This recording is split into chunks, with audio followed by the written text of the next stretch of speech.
NASA's Juno mission recently achieved its closest approach to Io, Jupiter's innermost Galilean moon, passing within 930 miles of the moon's surface on February the 3rd.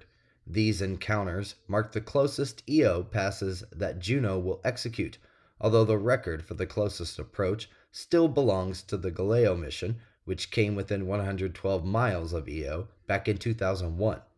The mission has provided new breathtaking perspectives of Eo's tumultuous surface, with several images accessible on the JunoCam Gallery.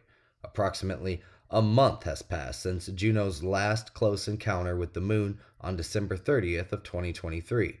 NASA has adjusted Juno's extended mission plan to incorporate 7 more flybys of Io, bringing the total to 18.